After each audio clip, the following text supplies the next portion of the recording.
The other thing, do you guys have any questions before we move on to today's film? I do have one quick one. Go right ahead, Oscar. The emails that you sent with the Dropbox went to the other portion of my MTSU email, so I didn't see them till today. Okay. Is that where we're supposed to turn in our final projects? Look, I don't care how you turn in your final projects. That is an option for you. You can email it to me. If it's a paper, it's going to be a lot easier for everybody just to email it to me. If it's a video project, you can put it in the Dropbox. You can use any Google Drives or OneDrive. You can upload it to YouTube or Vimeo. Send me a link. Whatever is less stressful and most convenient for you.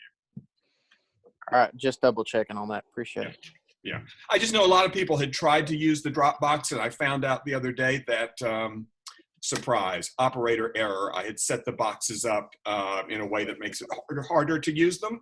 So that new Dropbox link is to a new Dropbox that you should be able just to put something in without any issues. Any other questions before we move forward? When is that due by again? I don't even remember what the due date was. I'm asking you to get them into me as soon as possible. I've got 70 of those things to grade. I think by the syllabus, they're already due. I certainly need them no later than the time of our final exam period. And you'll have to look at the syllabus and figure out what that is.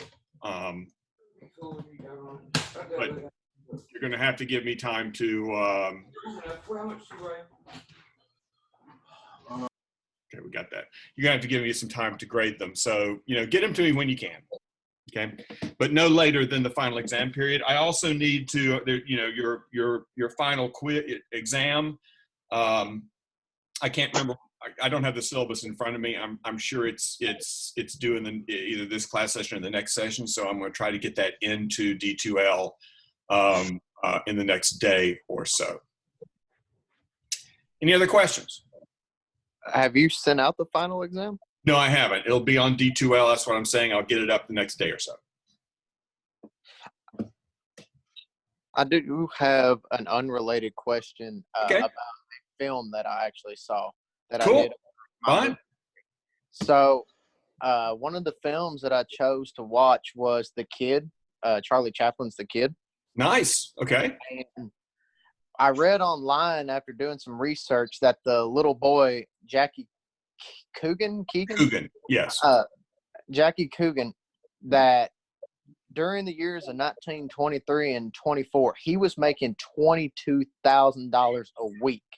Yeah. So was that article updated to today's inflation, or was that even back then? That sounds, that figure, I'm going to say that figure sounds to me like it was back then. Wow. Okay. That's a lot of money for back then even. If you really want to get into it, some of the child actors or younger actors during this period of time, the 20s and 30s in particular, were making astonishing sums of money. I mean, I believe Shirley Temple may have been making as much, if not more money than anybody else in the United States when she was at the height of her popularity. And, you've got Mickey Rooney and Judy Garland, who were quite young when they were making enormous amounts of money as well. If you get into this, and I think there's a really good documentary about this, actually. So many of these child actors were basically robbed blind by their parents and ended up almost, they're horrible, just tragic stories about people, people who were making money like Jackie Coogan was and who ended up kind of destitute. Now, the thing about Jackie Coogan is that Jackie Coogan had a good career, into his adulthood, which is not true of all child actors. So in the 1960s version of the Addams Family TV show, Jackie Coogan, who plays this incredibly cute little kid in The Kid, was Uncle Fester. And if you want to do something fun, go to Google and Google Jackie Coogan and see what he looked like as Uncle Fester and what he looked like in The Kid. And there's your future, guys. Yeah. Other questions? All right, let me do what we normally do. Let me give you a little background. I'm going to share the screen here for a couple of minutes so you can see what we're looking at, or at least I'm going to try to. What's going on? I don't have a PowerPoint for this film. Although as you can tell, I'm working on one, but I do have essentially a study guide. Let's make this a little bigger. So in terms of Do the Right Thing, in terms of some of the major participants, we've got Spike Lee, who wrote, produced, and directed it. Legend has it, and Spike Lee will either confirm this or wants this legend to be out there, that he wrote this script in 2 weeks. His cinematographer, Ernest Dickerson, also ends up being a pretty well-respected director in his own right. We do have one of those situations here that we often have with directors and DPs where 2 people are doing their best work in combination with each other. You know, I don't think Spike Lee, personally, I don't think Spike Lee's work holds up as well after, certainly not to the heights of something like Do the Right Thing, after he and Ernest Dickerson sort of, Ernest Dickerson goes off to have his own career as a director. You know, we have the Coen brothers with, 2 phases in their career. One phase working with,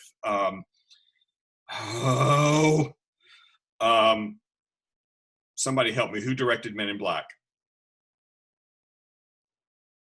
I know Steve knows this. Well, I can't hear you, Spielberg? Steve. Huh? Steven Spielberg? No. He produced it. I can't hear you for some reason, Steve. You're... Barry Sonnenfeld? Yes, okay. So you got a period of time with the Coen brothers in partnership with Barry Sonnenfeld. And that's actually, a very different sort of output from the Coen brothers than the period later, beginning with Fargo, when they have a relationship with another name I cannot remember, the greatest cinematographer working today. Roger Deakins. Roger Deakins, thank you. So this partnership here is a particularly important one. Bill Lee, who did music for a lot of Spike Lee's films, is in fact Spike Lee's father, a jazz musician, a jazz composer. So you have this very sort of jazzy score that goes with the movie, not considering some of the songs that are played there, but the kind of jazzy score. You've got some important actors who are working here too. Danny Aiello is kind of at the height of his powers. But Ossie Davis and Ruby Dee, who played Demare and sister... Mother sister, thank you, are actually sort of African-American acting royalty. Ossie Davis and Ruby Dee, are extremely well respected on the stage and also in motion pictures, and have long careers in the arts. Hopefully you recognize Giancarlo Esposito as being the villain from Breaking Bad. And there are obviously other people here that you would know. The most important background I want to talk to you about in terms of this movie is, and I don't think I need to be sharing this right now, so let me just, because I know all you guys, let me just bring myself up here. And we've talked about this some before, and you've got 2 documents in D2L, one of which is this study guide, the other of which is a document that's about the history of African Americans in cinema. So, the question becomes, how do we get from Sam in Casablanca to a movie like Do the Right Thing. And the things that are the highlights that are worth remembering is that there was a sort of cottage industry of African-American filmmakers during the silent era. The most prominent of which is Oscar Micheaux. Oscar Micheaux started making movies because Birth of a Nation essentially pissed him off. And he made Within Our Gates, which was kind of an answer to Birth of a Nation. In the same way that any kind of independent production from the silent era gets kind of quashed in the consolidation that happens because, and the bank takeover that happens because of the costs of the conversion to sound in the late 20s. One of the things we'll talk about next time is the way in which that affected women filmmakers in the industry. They were very prominent during the silent era. They're kind of pushed to the side. African-American filmmakers have kind of a cottage industry. That industry is kind of crushed. There are still films through the period, the Hollywood studio period of the late 20s, 30s, 40s, and into the 50s. There are still African-American filmmakers who are making films for specialty theaters, particularly in urban areas that cater almost exclusively or exclusively to African-American audiences. Those, however, are sort of poverty row films. They're incredibly low budget films. We saw that there was an African-American singing cowboy star that made westerns during the 1930s and into the 40s. But these movies are made very irregularly. You also have occasionally a movie produced by one of the major studios during this period with an all African-American cast. They're almost always, in fact, they are always made by white people. Those movies a lot of them are pre-code, pre the code being enforced. And there was a great deal of trouble distributing those films, particularly in the South, but there are a handful of films. There's one called Stormy Weather, which is particularly good. There's one called Green Pastures that's really good. But they are rarities. They are rarities. What you do have during the studio period of time is African-American performers basically being waiters, being mammies, being slaves, being porters, being cab drivers, basically waiting on white people, which is why Sam in Casablanca is kind of such a revelation. And we saw last time with The Graduate, with The New Wave, as this power of the studio system begins to wane, as it begins to be more possible and practical for independent filmmakers to make films kind of outside of the studio system, we get a lot of new kind of movies being made. And one of the things that happens is we have African-American films and African-American filmmakers beginning to break through. This happens most prominently in the 1970s. With a whole series of movies, some of which you may have some familiarity with. There is Shaft, which was an incredibly popular film in 1971, made by Gordon Parks. There is Melvin Van Peebles, who we saw talking about Sam in a documentary earlier, who makes Sweet Sweetback's Badass Song in 71. We've got Gordon Parks Jr. making Superfly in 72. We've got Charles Burnett making what is one of the great films of all time, Killer of Sheep. As a student in 73, it gets released briefly in 77.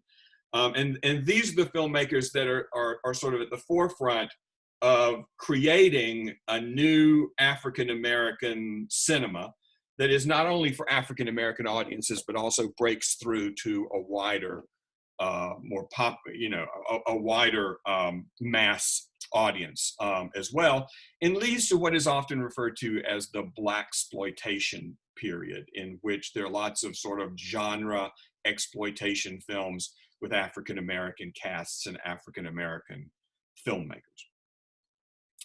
In terms of what the more mainstream cinema is doing, there's a quote in the study guide that I think is worth repeating. There's a guy named Matthew Desam who was writing an essay. And one of the things this is in the late 1980s, so this is around the same time that Do the Right Thing is being made. One of the things and coming out at that particular time are, at the same time of, or around the same time as Do the Right Thing, are films like Glory, which is about an African-American detachment of the Army during the Civil War. There is Mississippi Burning, which is about the FBI investigating the murder of the civil rights marchers and freedom riders in Mississippi in the 1960s. There's Driving Miss Daisy, which is about a relationship between an elderly white woman and her African-American chauffeur, right? So one of the things Matthew Desmond says about things like Glory and Mississippi Burning and Driving Miss Daisy is, what he suggests is that to make a successful movie about race in America, there are rules that need to be followed. Now, again, remember he said successful. And here are 3 of those rules. Make your main characters white. So for those of you that may have seen Glory, Glory has Denzel Washington in a prominent role, has Morgan Freeman in a prominent role. You may remember, as Matthew Desmond points out, you may remember them as being the main characters, but they're not. The main character is Matthew Broderick, who is white. He is the leader of the African-American platoon. Rule number 2, spend as little time as possible with non-white characters outside of their interaction with your white protagonists. So one of the things about Driving Miss Daisy is you've got the white elderly woman, you've got the black chauffeur. We see the white elderly woman at home, we see her interactions with her family, we see what her life is like. We never see the chauffeur except in relationship to the white woman. He has no private or interior life of any kind in that movie. These are movies that were also big hits during this period of time. And third, always, always remember that racism was a historical phenomenon largely confined to the South, overcome many years ago by heroic white people on behalf of grateful African Americans, which is what those movies feel like. Now, one of the things it's worth thinking about in terms of the last few years is, has much changed? Let's look at the popularity of The Help a few years ago. Let's look at the Best Picture Oscar winner from last year, Green Book, and ask ourselves, have things changed much? One of the things that Spike Lee has said recently, especially after the election of Barack Obama, was, and I quote, "Anyone who thinks we move in a post-racial society is someone who's been smoking crack." That's Spike Lee. The other thing that's happening here, and it's not just an African-American movement, it is also the real rise of lower budget, but certainly independent filmmaking during this period of time, particularly in the 80s. The real rise of a New York independent-based cinema in the 1980s. So when Spike Lee is making his first movies, you've also got filmmakers like Jim Jarmusch, you've got Joel and Ethan Cohen, you've got Steven Soderbergh, you've got John Sayles. These are all filmmakers who are basically working outside the established studio system and establishing what we consider today to be the independent cinema. So that's how, that's in big swaths how we get from something like Sam to how we get to Do the Right Thing. One of the things I'm looking for this, where is it? I want to share with you just to go over this a little bit and let you take some time later to look at this in more detail. Hold on, let me share. Is this document, which is also in D2L, called Black Cinema.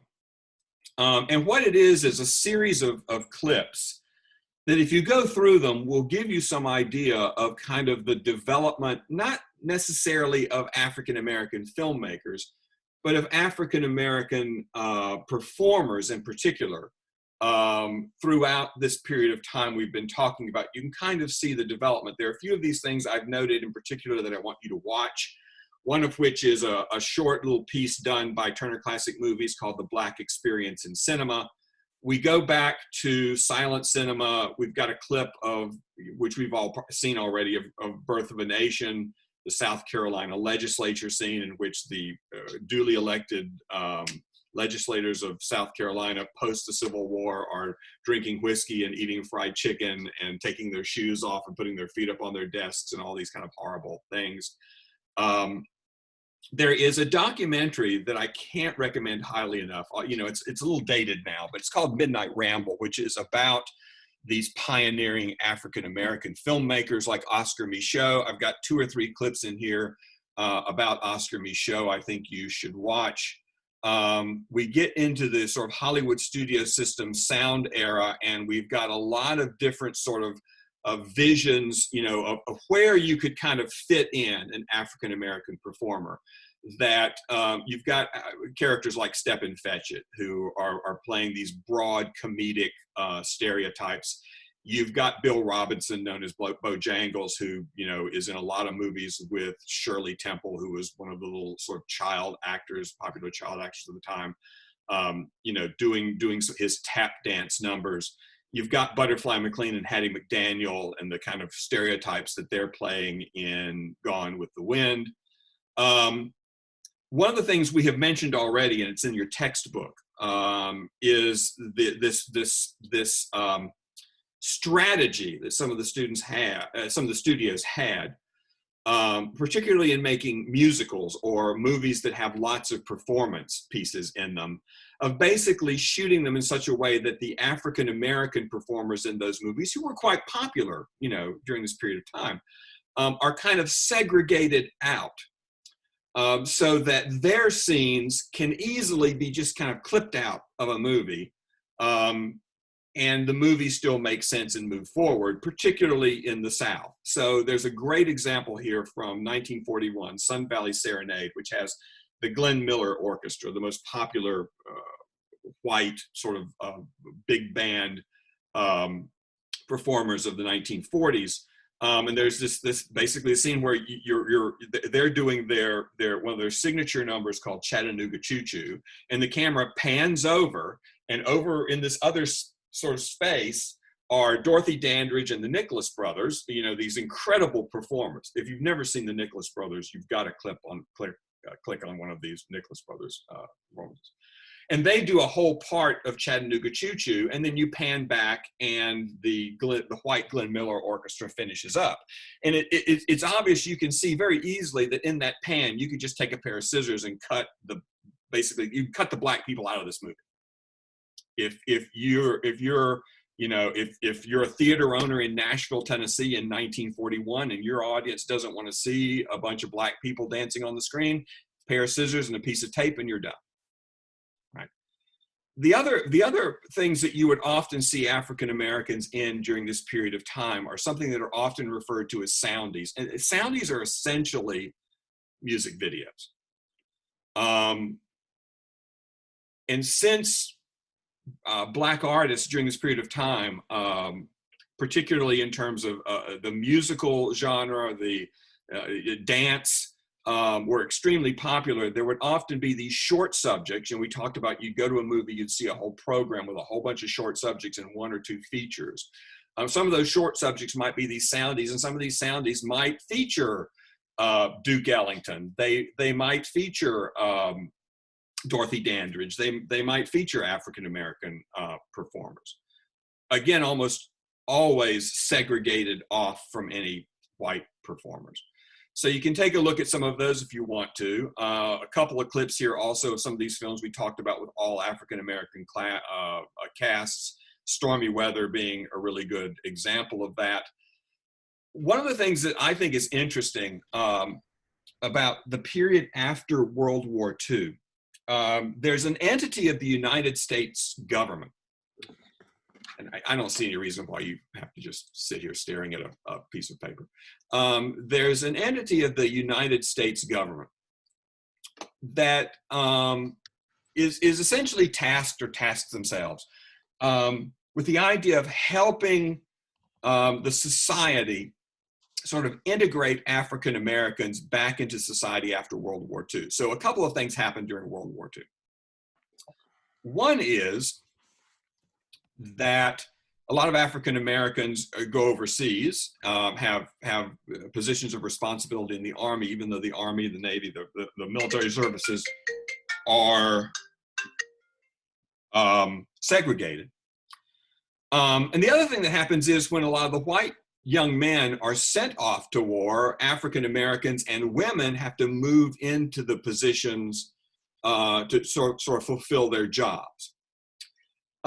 So there's a concern within certain parts of the federal government that after the war is over, there's going to be a sort of clash, a potential clash of African Americans being asked to go back kind of where they were after going overseas and fighting for their country, after stepping forward and taking over jobs. And one of the things they do is this organization goes to the motion picture industry and says, look, we need to see more African Americans in movies. You know, if it's a baseball movie and there's a crowd sitting in the baseball stands, let's see some African Americans there. So after World War II, what we begin to see is African Americans just being kind of slowly added into the mix of characters and performers of movies. Most prominent among these, most popular among these, most accepted by the white audience among these is a guy named Sidney Poitier. And in your document here, you've got any number of clips that you can look at to kind of see the development of Sidney Poitier from around 1950, taking on any number of roles, all the way up into the 1960s. There's a particularly important movie from 1958 called The Defiant Ones.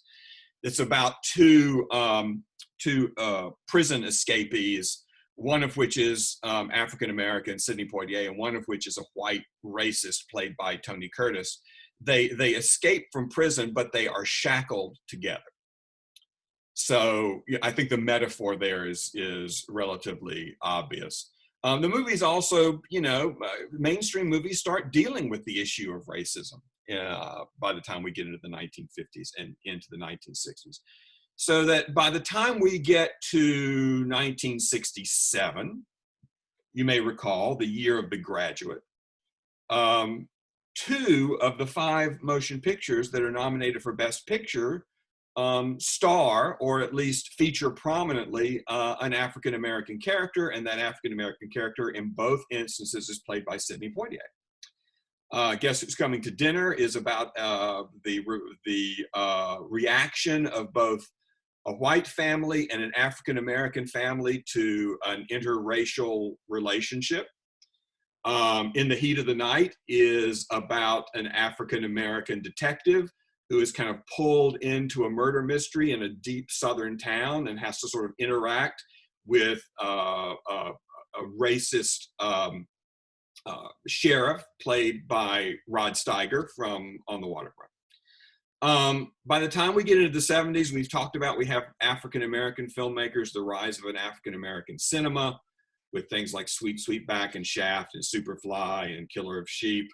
That leads us into the 80s with Spike Lee and other independent filmmakers sort of working their way into the system. Spike Lee's first film is a movie called She's Gotta Have It, which is just incredibly low budget, handheld, 16 millimeter, black and white film that a lot of these filmmakers working independently just willed their movies into existence, with very little resources, very little equipment. They just made the movies kind of themselves, and kind of made them happen, often with a lot of money from a lot of dentists, because there were incredible tax incentives in the 80s to invest in things that would lose you money, and movies were perfect for losing your money. Okay, that's kind of it for this introduction, just to kind of bring you up to speed. So what I want to do now is open it up to you guys, and let's talk a little bit about Do the Right Thing. Where do you want to go? The use of red in that movie. Okay. So, I'm hearing somebody again. Why is the movie so red and so orange? So you can feel uncomfortable with them Okay, why is it uncomfortable? because it's hot. Okay. So we've got this, the story is in fact about this one day in the summer that is the hottest day of this year, right? So, and let me share just a second here so we can look at some images. You can kind of remind yourselves.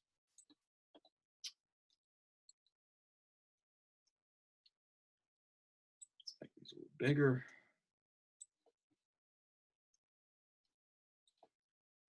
So as you can see here, we've got the three guys who are kind of commenting on the events in town. They're sitting in front of this bright red wall.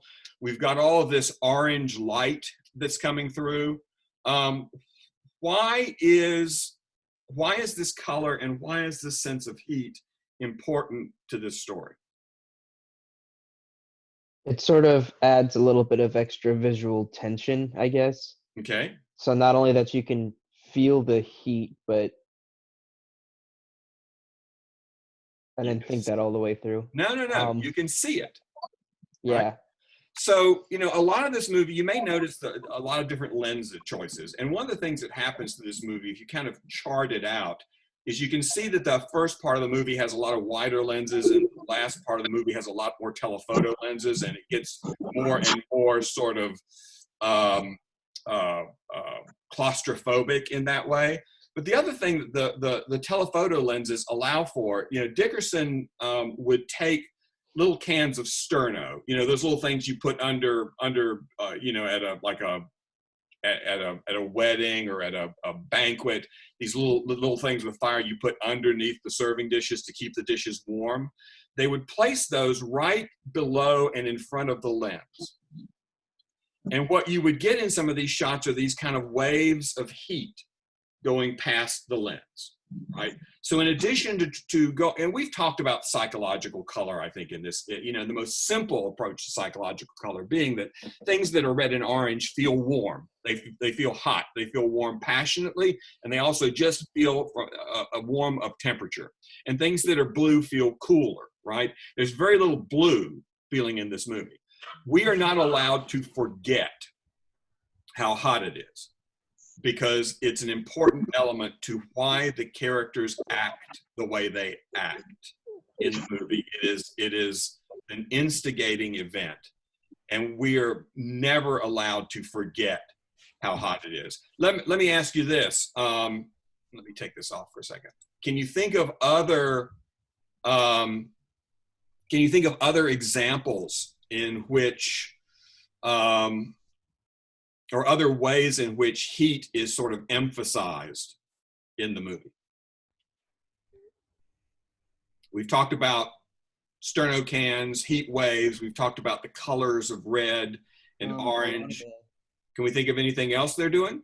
A lot of the characters were really sweaty, and Yes. that wouldn't be much of a detail if it was actually hot, but I know that it was actually really cold when they filmed this. Yeah, I think you're right. Yeah. So adding that detail, like making a point to put sweat on everybody, Yeah. I think really helped it. I agree. Anything else? This doesn't have to do with the heat, but I did notice one thing. I didn't notice the switch from the wide to telephoto that you were talking about, but now that you mention it, I remember where the switch is, and it's right whenever Radio Raheem walks into Sal's. It has a Zolly shot where it switches from wide to telephoto. Yes, it does. So let's just take a look at that. So, one of the other things before we move on, I'll just mention is whenever we have interiors, there are all of these shadows of fans and the presence of fans. There's all this, the sunlight and the warm orange red light kind of coming in from the outside, sort of burning into the room. So we don't have a lot of rooms that feel like there's a lot of interior light. They're all being lit and heated by the exterior itself.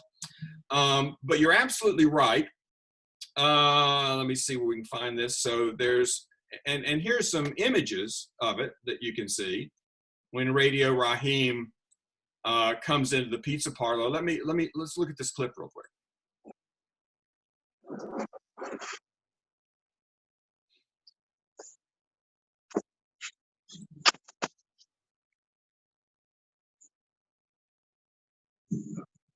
When I first saw this product, I thought it looked kind of crazy. That's not Radio I Raheem. understand what the benefits would be, but I.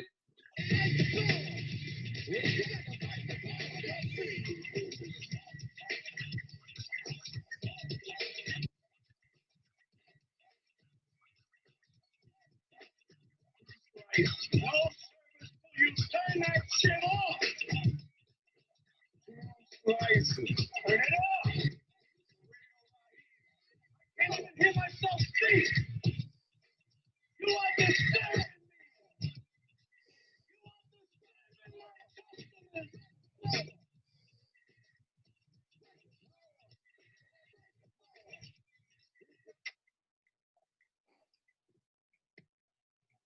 two slices.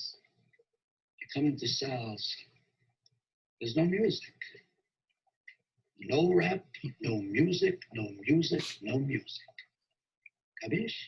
Understand?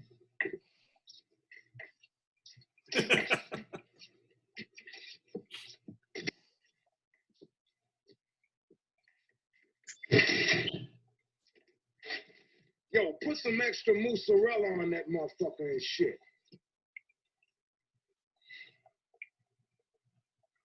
Extra cheese is $2. Okay.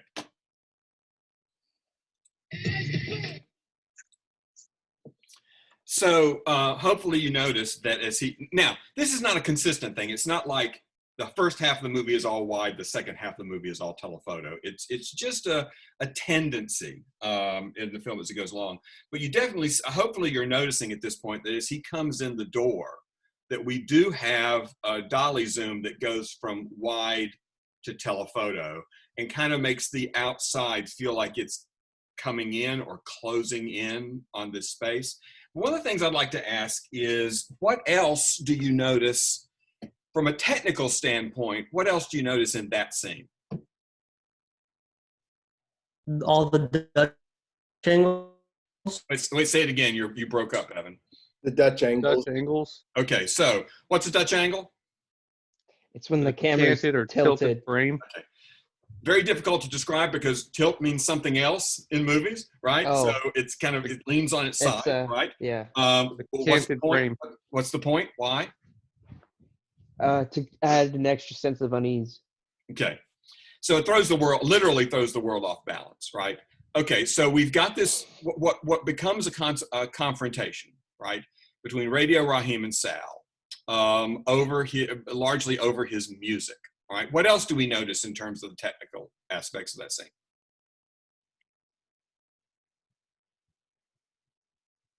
All right, we got canted angles. The use of silence. Well, yeah, when you've got that music playing so loud and then suddenly it just drops out, that's a particularly pointed moment. Doesn't it go back to a wide angle when it's on the close-up? Of Radio Raheem, yes.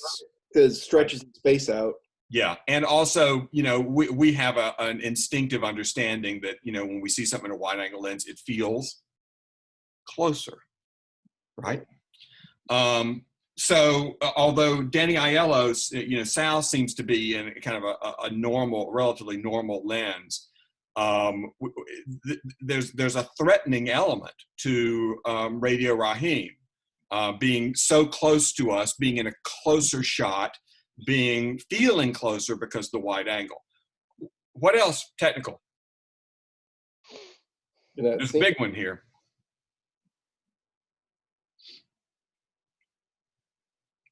There's a high one here. There's a low one here. Oh, well, people are shot from a low angle all throughout the movie. There's also Dutch angles throughout the whole movie. Yeah. But what we have here is Radio Raheem from a low angle. Yeah. And Danny Aiello, Sal, from a high angle. It's to show that Radio Raheem is like the powerful figure in the shot.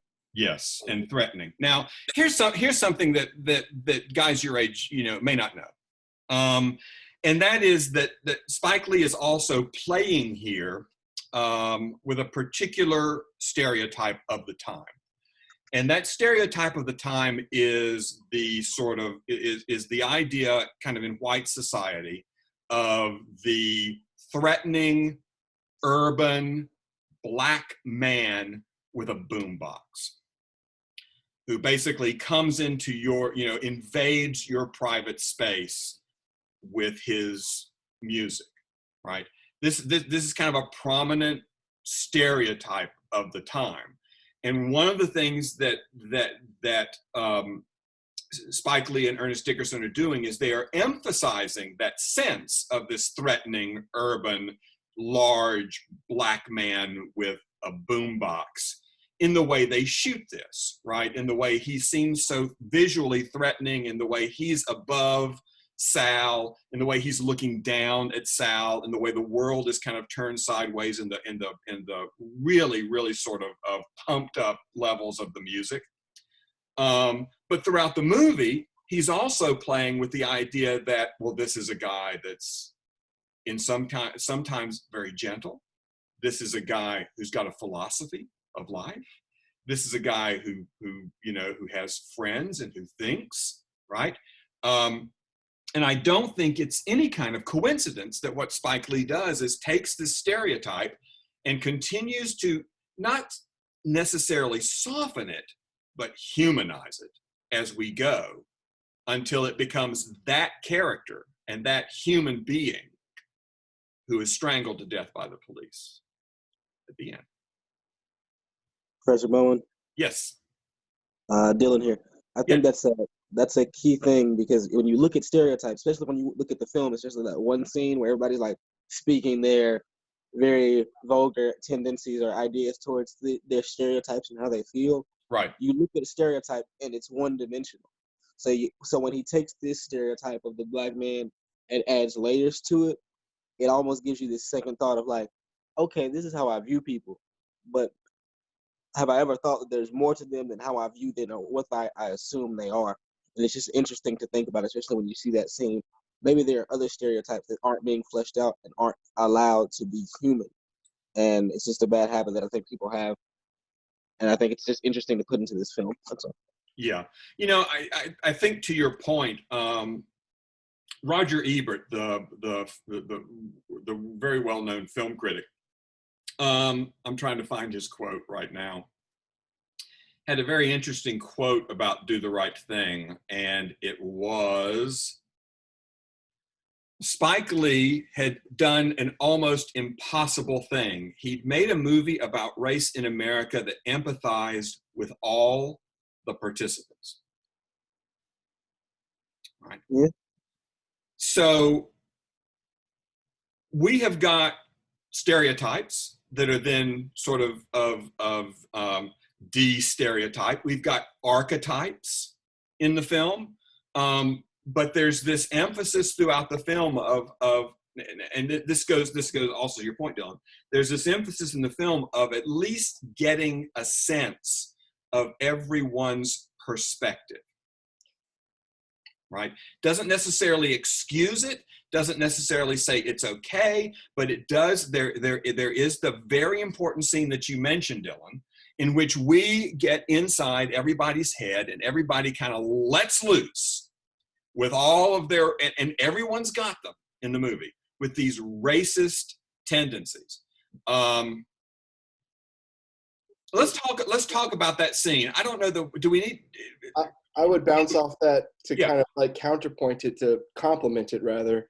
That like, the black man with that stereotype with Raheem, that the racist kind of white characters are humanized, and that they're shown that it's not, that they're not just simple straight bigots, that it's not this like, oh, there's the evil bigot character, that it is like, even with kind of the least sympathetic, the son Pino, he actually loves all the people he loves are black celebrities. Yeah. That he's confronted on that. And there's this kind of cognitive dissonance there. You kind of get deeper there that, okay, well, there's something wrong with him, but, maybe there is some hope there. He does love black, idols in a sense, And then with the father, you know, he's very confrontational. He uses the N-word at the end of the movie, and he busts the Raheem's radio. But there is that very intimate moment with his son where there are no black customers. So, you know, he's being honest with his son. They're alone, and he tells him, like, you know, this is my neighborhood. I love, you know, basically expresses his love for black people and that he's watched them grow and watched them grow old, that they grew up on his pizza. So there is this idea that he really does love the neighborhood, and it's not just simple hate. But you know what's nice, and what to me is so fascinating about the movie is that no matter what kind of statement you can make, like you just made, right? It's always just a little more complicated. So we've got Sal. We you know, everybody's under enormous stress because of the weather for one reason, and that's just constantly emphasized. So we got Sal, right? He has that scene where he sits down and he talks about how this is my neighborhood. I love these people. You know, you got to ease up. You know. But there's also something very paternalistic about Sal.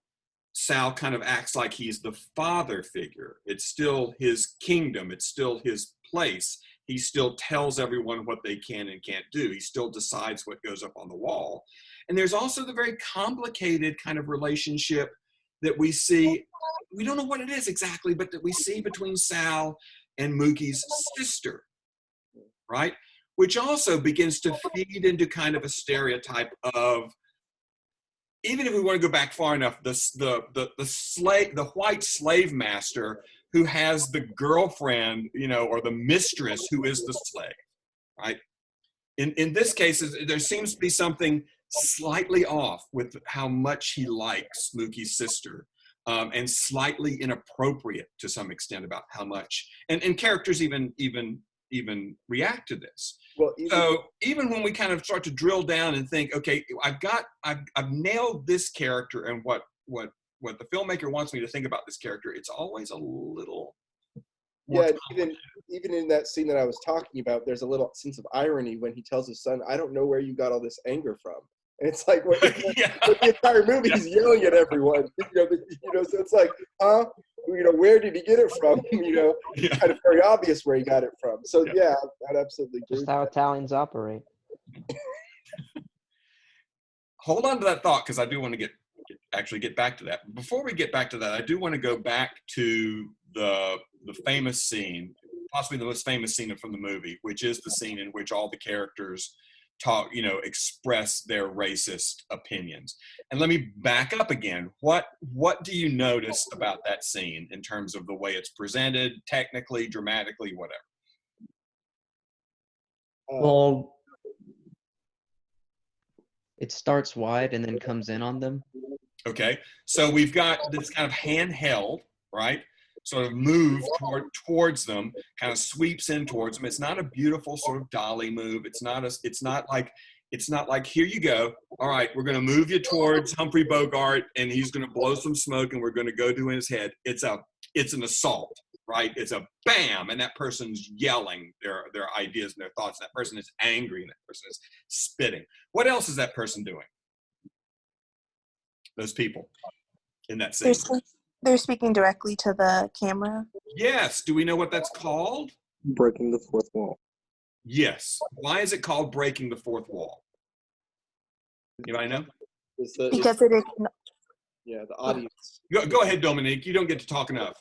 I was going to say because it acknowledges the audience instead of them being in their own separate. Right, and it's a term from the theater, right, where a very sort of a very traditional kind of stage set would be a back wall and two side walls, and the fourth wall is missing. And that's the wall that you kind of see into their lives through. And when a character actually addresses the audience in a theatrical presentation, that idea is they're breaking that fourth wall, that imaginary wall that exists. They're now ignoring it. They're breaking through it. They're talking directly to you. So we've carried that over into film. It's something you do very seldom because it really does break with the reality. We are supposed to be invisible participants in the story that we're watching. We're not supposed to be. So even the technique itself is a bit assaultive in terms of these characters kind of spill. It also makes the scene less realistic It doesn't seem to exist in the real world or in the world of the story. We don't imagine that these characters are standing on the street actually saying this while other people just walk by, right? We've somehow entered a fantasy world that's not a fantasy world, but an internal world that's kind of in their head. And it becomes very theatrical in a way, right? Where it's like a little mini soliloquy. It's like Hamlet steps forward and starts talking to us about the fact that he's thinking about killing himself, right? So there's all that stuff there at play. Anything else about that particular scene that we want to mention? Sam Jackson's shot is one of my favorite shots ever. Yes. When he rolls up. Yeah. Camera doesn't move to Sam Jackson. Sam Jackson moves to the camera. There's some kind of comment to be made there about mountains, but I'm not sure what it is. So there's and that's how we that's the button on the scene, right? That's how we kind of transition back into the real world, because Sam Jackson is addressing the world when he says that. He's saying that over the radio. He's talking about how hot it is. He's talking about that everybody needs to chill out. Everybody needs to calm down. Which doesn't really happen. What else, guys? Where do you want to go? I found this really interesting. I just read that Spike Lee moved the film from Paramount to Universal at the very end because Universal wanted a more sappy, happier ending where Mookie and Sal became friends. Yeah, and I'd forgotten that it moved from one studio to another, but the studio was definitely pushing. Well, the studio was pushing Spike Lee in a lot of ways. If we go all the way back to the beginning of the semester, you may recall that Universal wanted Steven Spielberg to shoot Jaws on the lot, right, in a tank. That's how movies that were shot on water were done. You put up a black backdrop with a bunch of clouds and a studio full of water, and you floated the boat out there, and you had complete control. You didn't have to worry about the sun going in and out. Didn't have to worry about the horizon bouncing around all the time. And that's what's, we've talked about this before. That's kind of one of the things studios like. They like proximity. The closer the production is to the people who run the studio, the more control they have over it. And the studio did not want Spike Lee going on location for this movie. They wanted him to stay in Los Angeles. They wanted him, under more control than they thought they might get if he went to New York. And it's one of the things that Spike Lee simply would not hear of. This, much like Steven Spielberg wouldn't either. This is a movie that had to be shot on location. The location was an incredibly important part of the story. It is an interesting use of location, though, because it's one block. There are a lot of people that look at Do the Right Thing and they talk about something that's referred to as the classical unities, which is something else I believe Aristotle may have talked about. The idea that there are certain advantages in the telling of a tragic or a dramatic story, that it be contained in time, and that it be contained in space. And two of these classical unities are, in fact, time and space. So the idea that you can confine the film to one city block, and we never, ever go outside that block. And we confine the film to one day. And we don't, we got a little bit of the next day, but essentially we confine the film to a 24-hour period, is something that helps the tension of the story be maintained in a clearer way. So you've got that. There's a great documentary. I think it's in the I'm looking now to see if let me share real quick.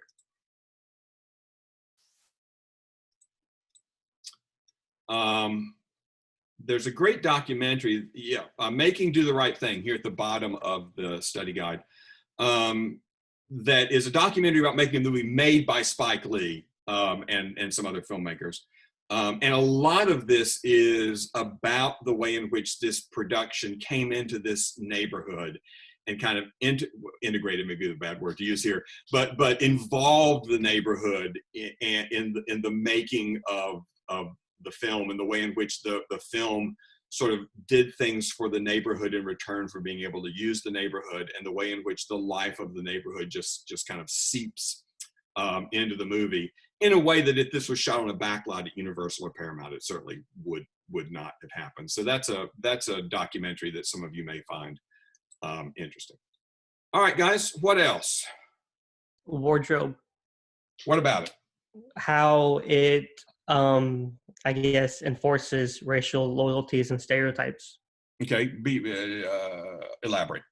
Like how Sal's family, they wore like the undershirts and the button-ups, and how everyone else is just the wardrobe and costuming in this movie really showed the separation between the whites and African Americans and their own cultures. Good. Yeah, it's something that's worth bringing up, and a couple of you have kind of skirted on this, so we should mention it. So the idea that Spike Lee wrote this script in 2 weeks is because there are lots of things that were happening in the society that Spike Lee had been thinking about for a long time. There was in the New York boroughs a traditional tension, not just between white and black, but between Italians and African Americans. I think it's worth taking a moment. I'm going to go back to the share and talking a little bit about the historical events. I'll tell you what's so sad about this. This is the worst thing about this. And the worst thing about this is you would hope in a movie from 1989, everything that it's detailing, all of the societal stresses and problems that it's talking about would have been solved. And one of the things that I think is so striking about Do the Right Thing is that it is incredibly current. I mean, we would hope that you know, after 30 years or how many years it is, 30 years, that a scene in which a white and an Hispanic police officer choked to death a essentially innocent black man would be something we would look at as, oh, well, that certainly, I can't believe that ever happened before. And the fact that we still have that in the news on a regular basis is kind of sad. But, and I'm going to sort of, this is all in the, first of all, that whole last scene is, you know, the imagery of that last scene is certainly recalling very famous imagery from the civil rights movement. So you can see on the screen right now, you can see images from Birmingham in 1963 compared to images from Do the Right Thing. And you can see the way in which they're calling up, resonating to those earlier images. But here in the 1980s, just to go through this real quickly, it's not in 1983 in Lower Manhattan that there was an African-American graffiti artist whose name was Michael Stewart. He was strangled to death while in police custody, while in his cell, while in the police station, right? And not a big, burly, strong guy. This was a, you know, Spike Lee talks about the fact that Michael Stewart was kind of his size, you know, not a big threatening person. 1984 in the Bronx, there was an elderly woman by the name of Eleanor Bumpkus who was shot to death in her home by the New York Police Department. It was kind of an accident. They meant to be shooting somebody else, but in 1986 in Howard Beach, which is in Queens, there was an African-American by the name of Michael Griffith. He was killed. Basically, he was hit by a car when he was crossing the Belt Parkway, which is basically like a freeway.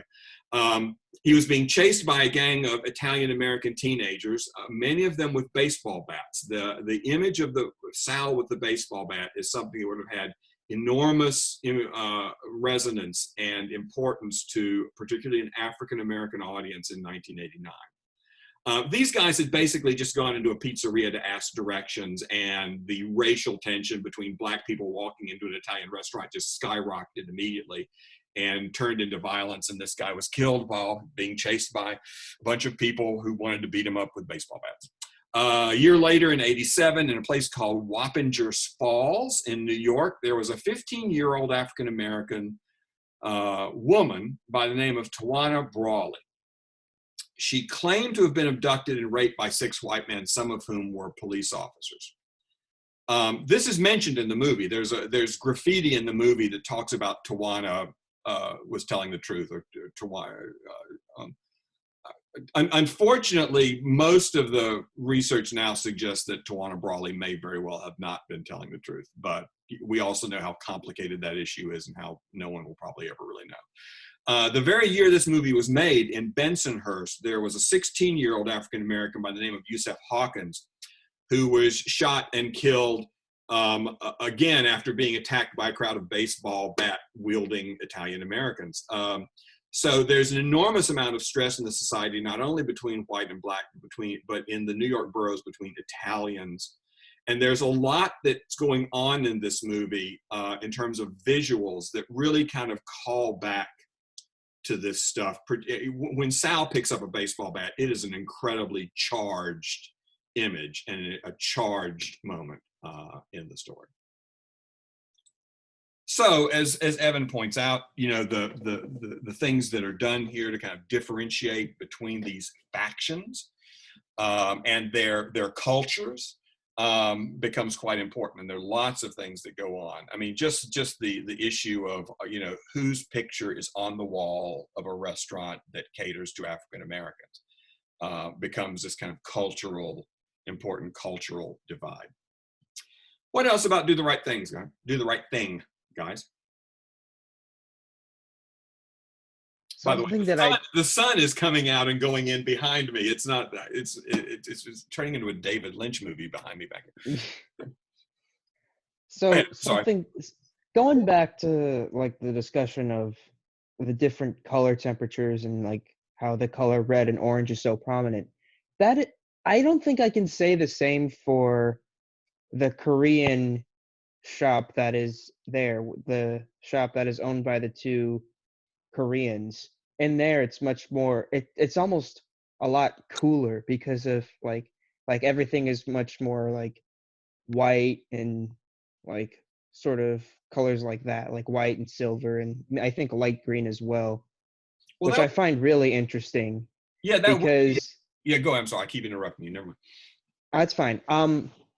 Especially at the end where it's like they kind of like the owners of the shop kind of start fighting back, and then all the protesters are like, whatever at the end, which I can't help but find that really interesting. Yeah, I mean, and I have not noticed that. I'll go back and look for that. But certainly it would be an interesting way of differentiating yet another sort of racial and social faction that's occurring in here. And another racial tension that was very prominent at the time, and that was of, okay, here's this African American neighborhood. There's this traditional white Italian place. There's this newer sort of store being brought in by Asians, and the tension of it being there's also a whole tension, by the way, in urban areas of, especially in poorer urban areas, which is, where do I get my food, right? Where is the supermarket? Do I have to get on a bus to go to a supermarket to buy my groceries? What if I don't have enough money to get on the bus this week? What if I don't have a car? Well, where am I going to get my groceries? It's going to be the bodega down at the corner where everything is twice as much as it ought to be. And in this case, it's run by those Asians, and those Asians are charging more than they ought to. And there's that whole tension again. It's almost, a feeling of invasion. In a way, we see that tension articulated by the 3 guys who are sitting in front of the red wall. They talk about that a little bit as well. So that's another tension that Spike Lee has kind of brought in to the movie. The fact that it may be a different color temperature is a very interesting approach, and I will definitely go back and look for that. What else, guys? Yes. I thought it was one of the things that I noticed was, there's that Martin Luther King quote at the end where he talks about, one of the things I keyed in on that little snippet where it says, that violence, it leaves society in monologue rather than dialogue. And one of the things I noticed in the movie is there's a lot of like dueling close-ups where it feels two people are in dialogue, but it feels like they're just shouting at each other. Because there's like a lack of L cuts and J cuts where it's just like cut, close up, Yes. line, and it's just close up. So it's just dueling close-ups where people are just kind of shouting at each other versus having the sort of J cuts and L cuts.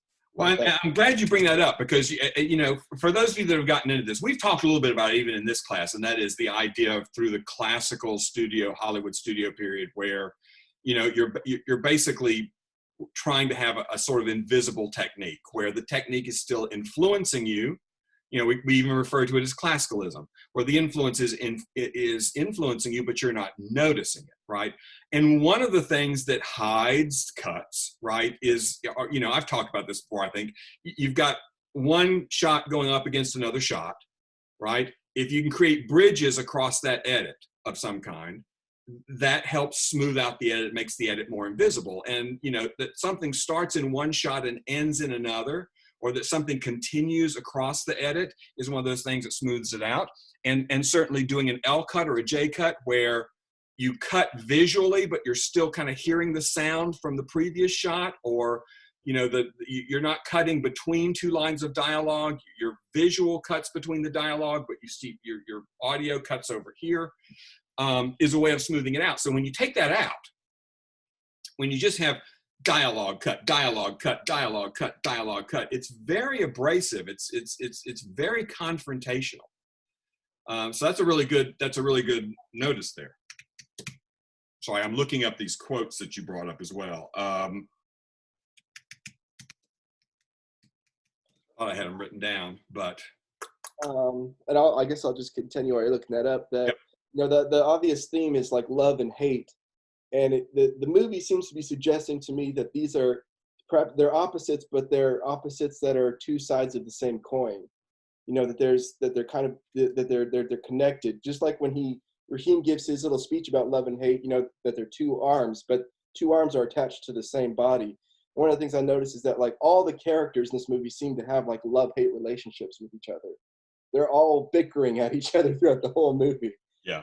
And that was just something that, you know, kind of stood out with the whole theme, that it's kind of love and hate are kind of tied together somehow. Well, what would lead you to believe that love and hate would be a theme of the movie?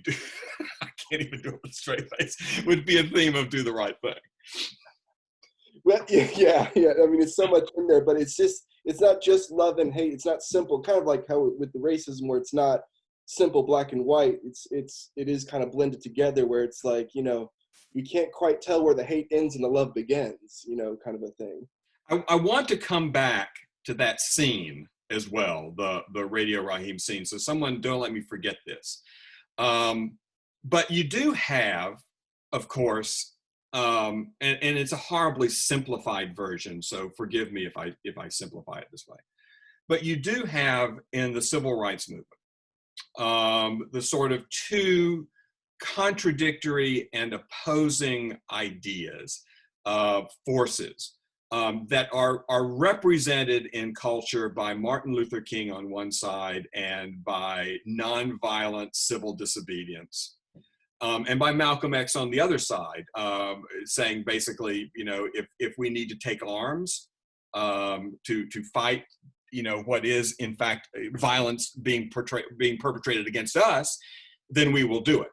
So those last two quotes are, you know, one is Martin Luther King, and I'm not going to read the long quotes. You can look these guys, you can look them up. And in fact, what I'll probably do here is put them in the study guide and then upload a new version of that, because I think it's worth having those somewhere you can see them. But you know, it's basically those two ideas being presented in those final quotes on the film. So, you know, Martin Luther King is saying essentially violence as a way of achieving racial justice is both impractical and immoral. Malcolm X is saying,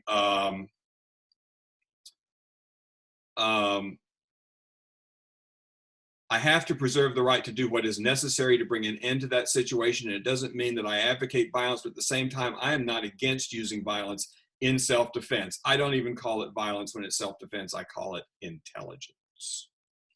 right?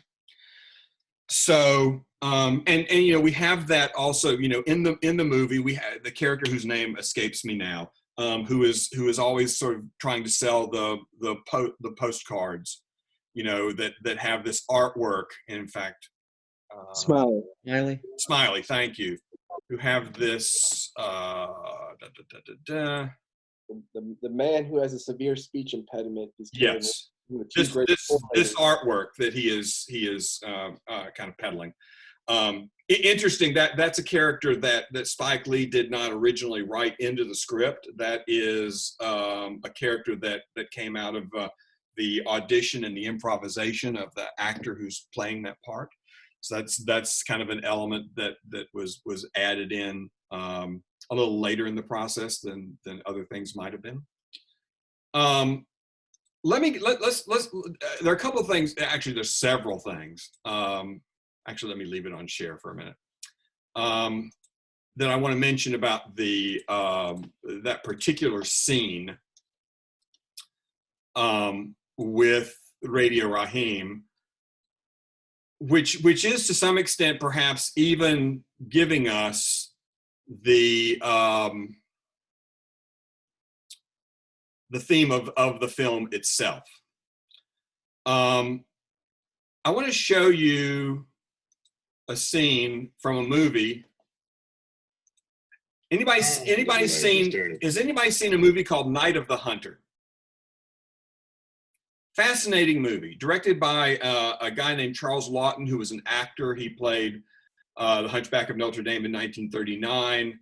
One of the great cinema actors that's kind of been forgotten over the years. The only movie he ever directed. Stars a guy named Robert Mitchum, who plays a guy who is pretending to be a preacher, but actually he's a serial killer. And I want to show you this scene, and I want to see if this scene looks at all familiar to you. This is from Night of the Hunter in 1950 something. My finger. Would you like me to tell you the little story of right hand, left hand? The story of good and evil. H-A-T-E. It was with this left hand that old brother Cain struck the blow that laid his brother low. L-O-V-E. You see these fingers, dear hearts? These fingers has veins that run straight to the soul of man. The right hand, friends, the hand of love. Now watch and I'll show you the story of life. These fingers, dear hearts, is always a warring and a tugging, one against another. Now watch them. Old brother left hand hates a fighting, and it looks like love's a goner. But wait a minute. Hot dog loves owning. Yes, sirree. It's love that won, and old left hand hate is down for the count.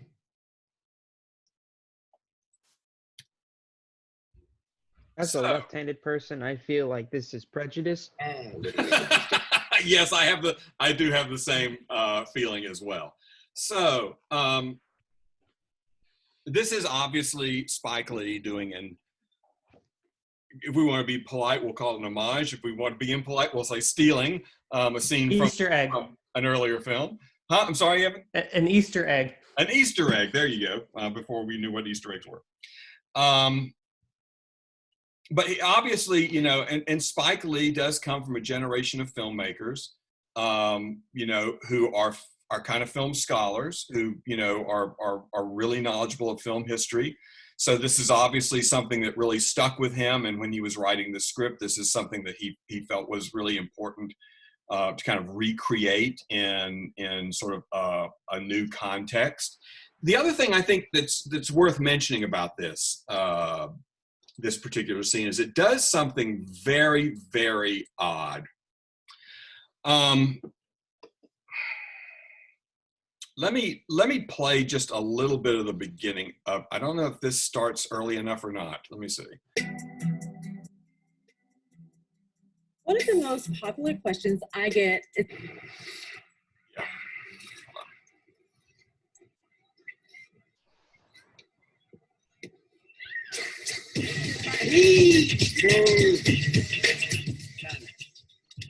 Where you headed?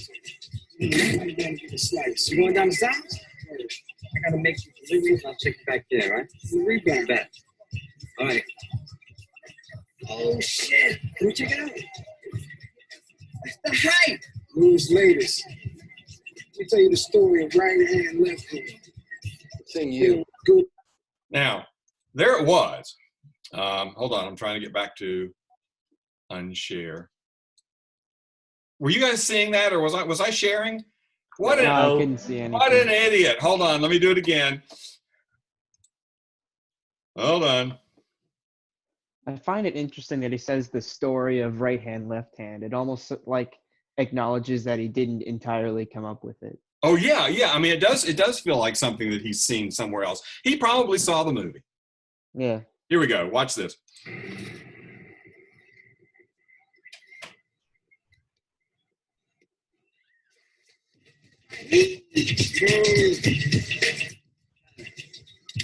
Where are we headed to?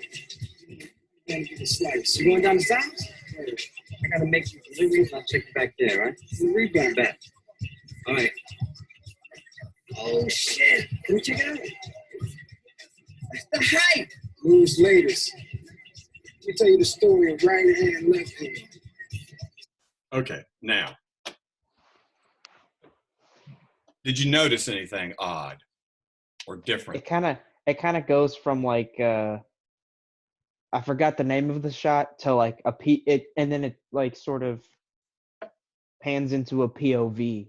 Isn't that interesting, right? So it's basically an objective shot, right, outside the conversation of the two people, and it slides into being a subjective point of view, which allows it in a much more seamless way than, say, the scene with the all the racist epithets, right? It allows it in a more seamless way to become that direct first-person address to the camera in telling what is, obviously, for the filmmakers, something that's very, very important at that point. They want the character to tell to us, not just to Mookie. We're almost to the end, and we have not, we're not close to finishing, so we're going to keep talking about this next time, and then I can't remember how many more, whether we've got one more class. I think we've got 2 more class sessions. But we've also got the final exam period, so we'll have time to kind of get through this in great detail and also get through Winter's Bone in great detail. But in the few minutes we've got left, am I still sharing? I can't tell. No. No. I want you to watch something real quick. I want to show you a scene from a film.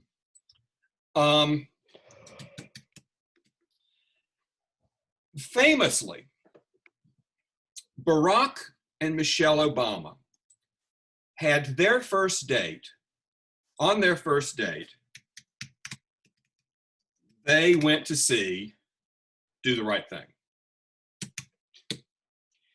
A film came out a few years ago, which is about,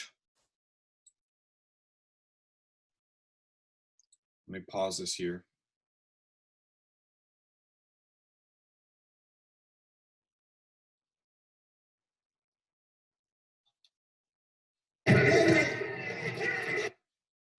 Which is about those first days of the relationship between Michelle and Barack Obama. And one of the last scenes in the movie is this first date where they go to see Do the Right Thing. Now, I want to show you this scene because it addresses an issue that I want to talk about more next time. And that is the question. So DeMare is talking to Mookie, and he says, remember, always do the right thing. And there's been this kind of question that goes on at the end, does Mookie do the right thing? Now, what Spike Lee says is that there's no one who asked that, only people who ask that question are white people.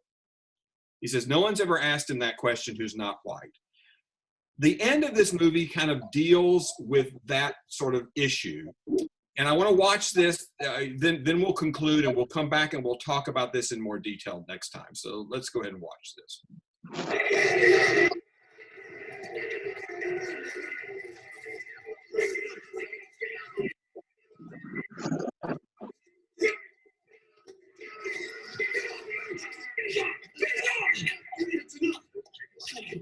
Get ready to take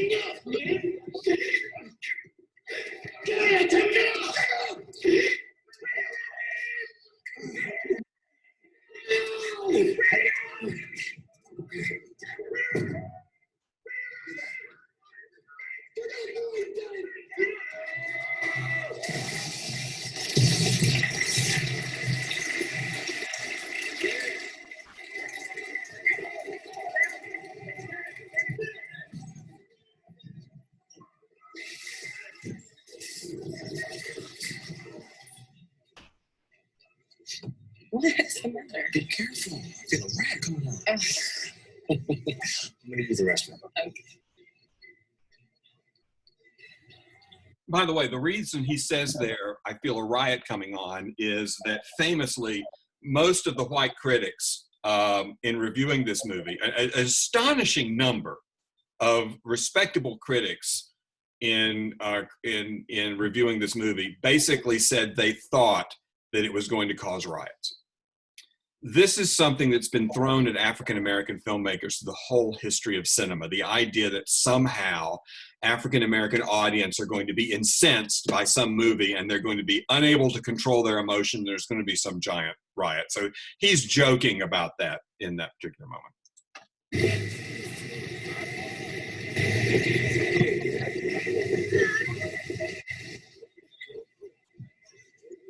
Michelle? It is you. Your height gave you away. Avery, what are you doing here? Picking up groceries. What do you think? We came to the movies. You did. Yeah, we partners do that from time to time, and on occasion we bring along our wives. Well, this is Michelle Robinson, one of our more tenacious associates. Michelle, this is my wife, Laura. So pleased to make your acquaintance. Likewise. I think Avery mentions you at least a dozen times a day. Are you here alone? Me? I'm with a friend. I have to go. What did you think of the film? What did I think? Liked it. All the hoopla leading up to it, I had to see for myself. What did you think? Compelling, though the ending was puzzling, and more than a little infuriating.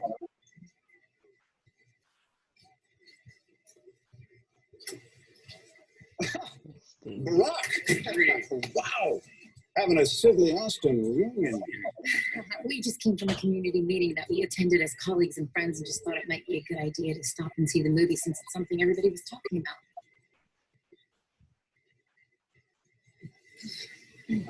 Thank you for that illuminating explanation. Laura, this is one of our summer associates, a very talented young man, Barack Obama. Very pleased to make your acquaintance. Pleasure's all mine. So, you got around to seeing the movie? Yes, we did. In fact, I was just explaining to Michelle how angry that ending made me. Why would the delivery man have thrown the trash can through his employer's window? He must have known his actions would cause the mob to riot. It seemed totally irrational. Let me put it to you another way, neighbor. I'm all ears. If Mookie hadn't thrown the trash can, maybe the crowd would have turned on Sal and Sons. So instead of the store being destroyed, they might be dead. And Mookie knew the insurance would cover the damage to the store. He was saving Sal's life. I never would have considered that perspective, Barack. See, that's why we need a guy like you full time. Michelle, make sure to treat him real good. We want him sticking around. Okay. See you both Monday. Good night. Good night. Thanks.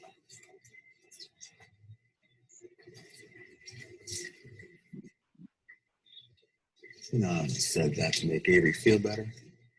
Mookie threw that trash can because he was fucking angry.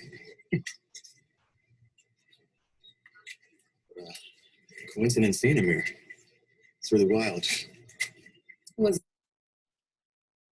So, one of the things when we get together next time, maybe we can talk about is, did any of you feel like Barack Obama expressed, even though he didn't really believe it, that Mookie was doing something for Sal? Or did Mookie do the right thing? Or why did Mookie do what he did? So we'll pick up next time with those questions. Anybody got anything before we sign off today? All right, hopefully you guys got, I don't know if I sent you guys an email about this or not. Did I send you guys the email about the office hours? I don't think I got it. I can double check. No, I think I just sent it to the other classes, but I'll in just a minute here, I'll send it to you guys as well. I am going to have office hours today immediately following this, and also tomorrow afternoon, and also after this class on Thursday for anyone who's got questions. What I'm basically going to do is it's a different link. I've set up a waiting room, so basically I can talk with one person at a time. So if you've got anything going on that you need to talk to me about, check your emails here in just a minute. You'll have a link. You're welcome to come see me in these office hours, during any of these sessions if you need to. All right, guys, we will pick this up on Thursday. All right. Take care, everyone. All right. Bye. Y'all have a good one.